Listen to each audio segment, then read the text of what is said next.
Waste another day, eyes on my display.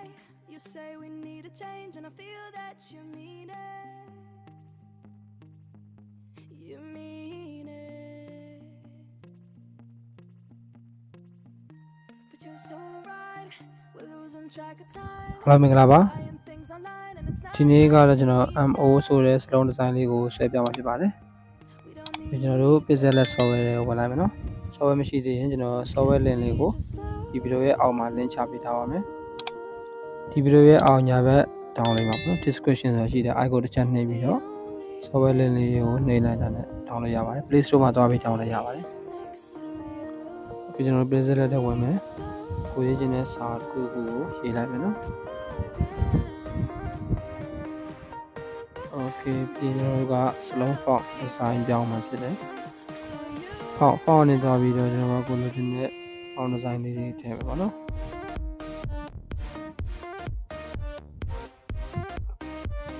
Okay နှိပ်မယ်ပြင်ဒီအောင်ပဲ copy ယူပြီးတော့နောက်ထပ်ခြားစလုံးတစ်ခုရေးမယ်နော်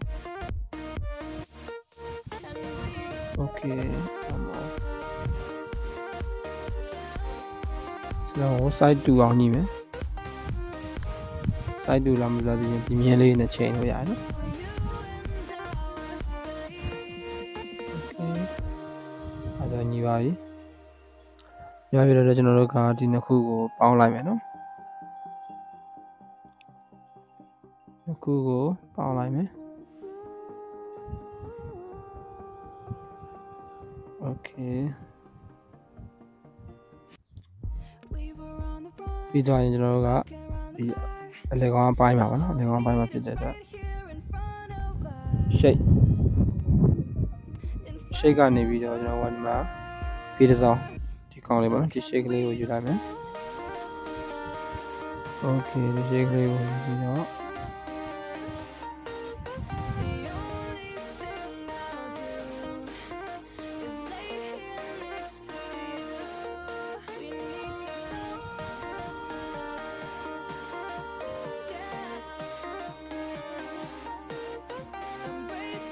animation တိုးရမယ်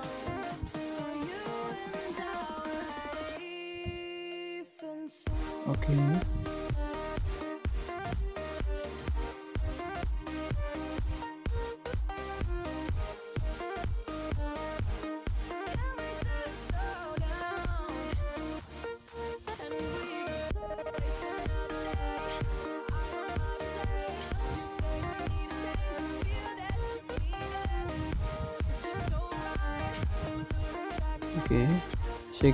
ချိန်နဲ့ဒီကောင်ကိုစလုံးပေါင်းလိုက်မယ်နော်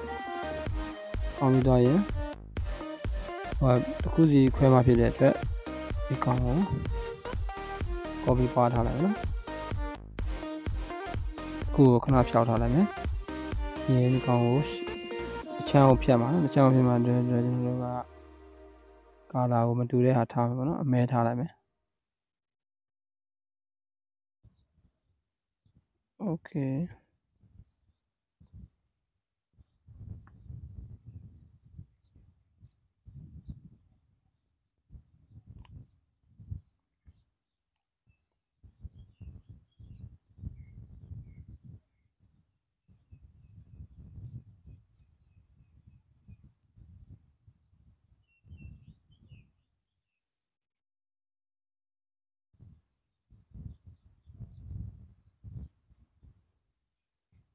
Okay ရပြီဆိုရင်ကျွန်တော်တို့ဒီနှစ်ခုကိုပေါင်းပေးလိုက်ပါနော်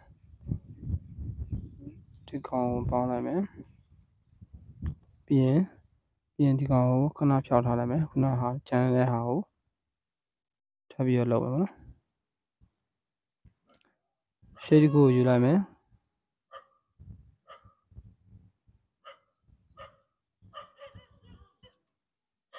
shade ကိုယူပြီးတော့ကျွန်တော်ဒီမှာခုနလိုလေးပဲ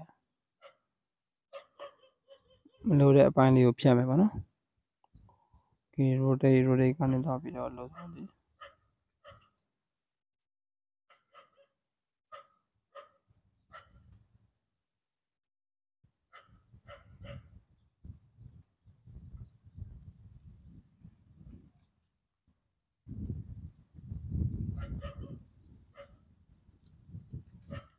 Okay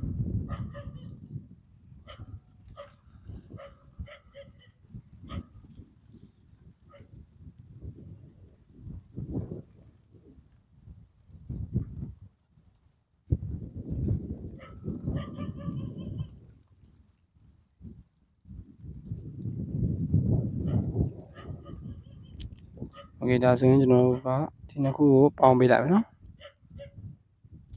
နှစ်ခုပေါင်းပေးလိုက်မယ်ပြီးတော့ကျွန်တော်တို့မလိုတဲ့အပိုင်းတွေဖြတ်မှာပါနော် slap ပေးပြီးရင် erase color နေပြီးတော့ကိုမလိုချင်တဲ့ဟာလေးကိုဖြတ်ထုတ်လိုက်မယ်ဒီဒါဆိုရင်ဒီကောင်လေးရပါပြီဒီနောက်တစ်ခုကျန်သေးတယ်နောက်တစ်ခုကိုထပ်ဖြတ်မယ်ဒီကောင်ခဏဖြောက်ထားမယ်ဒီကောင်ကိုကျွန်တော်တို့က erase color နဲ့အမဲကိုဖြောက်လိုက်မယ်နော် Okay ဒါဆိုရင်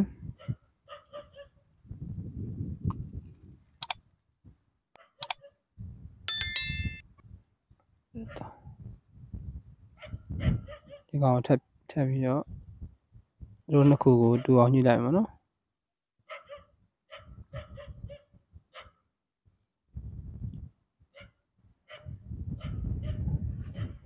Okay ပြီးသွားလို့ရှိရင်ကျွန်တော်တို့ကဒီ color ကိုမတူတာထားမှာဆိုတော့အပေါ်ဟာကိုအရင်ထားမယ်နော်အဲ့တော့မသုံးတဲ့ဟာလေးကိုခဏပြီးတော့တော့ခတ်ထားလိုက်မယ်ပြီးကျွန်တော်ကသုံးမဲ့ဟာကို select ပေးမယ် select ပေးပြီးတော့ကျွန်တော်တို့က shade တစ်ခုပေါ့နော်ပုံထည့်မှာဖြစ်တယ်တော့ကျွန်တော်က shade တစ်ခုကိုထည့်ပေးရမယ်ထည့်ပြီးရင်ကိုပေါင်းမဲ့ဟာကိုအမှန်ချစ်ပေးပြီးတော့ကျွန်တော်က layer ပေါင်းပေးရမှာပေါ့နော်အဲ့တော့မှကျွန်တော်တို့က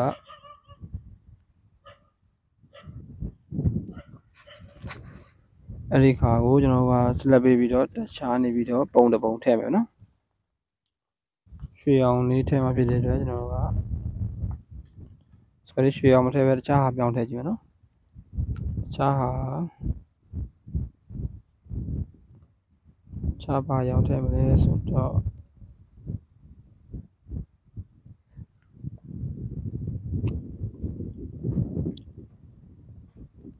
ဒီကောင်လေးထည့်ကြည့်လိုက်မယ်နော်တန်ကြီးအောင်လေးပေါ့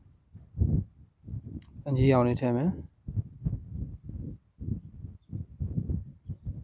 ပြီးရင်အောက်ကကောင်ကိုလည်းထည့်မယ်နော်အဲတော့အောက်ကကောင်ကိုလည်းခုနလိုပဲ shade ထပ်ပေါင်းပေးရမယ်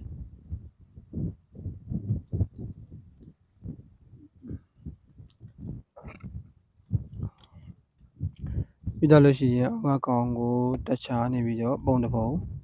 ထည့်မယ်ပေါ့နော်ဒီကောင်ကြတော့တန်ကြီးအောင်နဲ့ငွေအောင်လေးနဲ့ထည့်လိုက်မယ်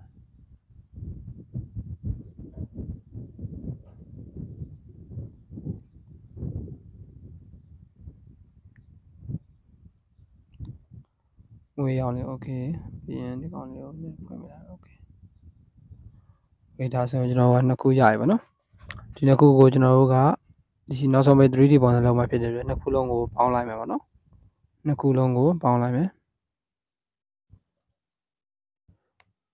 အခုလုံးပေါင်းလိုက်ပြီးတော့ကျွန်တော်ကနောက်ခံပုံလေးချိန်လိုက်ပါတော့နောက်ခံပုံချိန်တာကဒီ shape ရဲ့ပြီးမှာဒီကောင်လေးရှိတယ်အဲကောင်ကိုနေပြီးတော့ from gallery ကနေပြီးတော့ကိုကြိုက်တဲ့ပုံတစ်ပုံထားမယ်ပေါ့နော်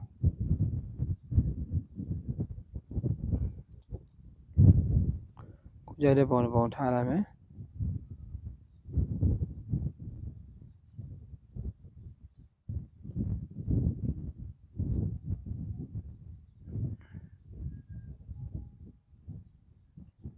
ဒီတော့ဒီကောင်လေးကို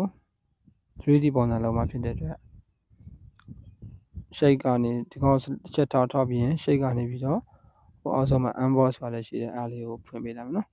ဒီလိုမျိုးဖြစ်လို့ရှိရင်ဒီလိုရှေ့တော့နောက်ဆုံးလေးလုပ်လိုက်ပါဒါဆိုရင်ရပါပြီ okay ပြီးရင်ကျွန်တော်ကဒီကောင်အလင်းမောင်လေးကိုလိုစလိုချိန်လိုက်မယ်ပြီးရင်ဒီကောင်လေးကိုရွှေ့မယ်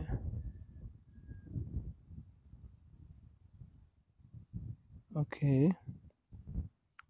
ဒီအောက်ဆုံးအကောင်လေးကိုကြတော့ 3D ပုံစံလေးဖြစ်အောင်နည်းနည်းလေး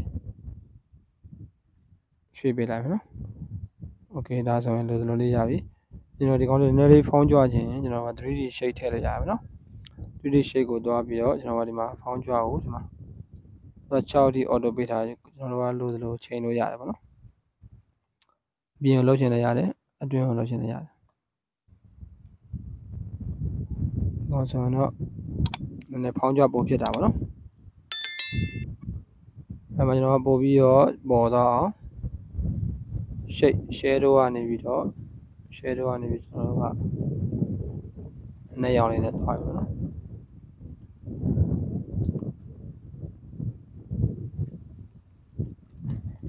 နောက်ကအနက်ဖြစ်တော့အများကြီးတော့မသိတာဘူးနော်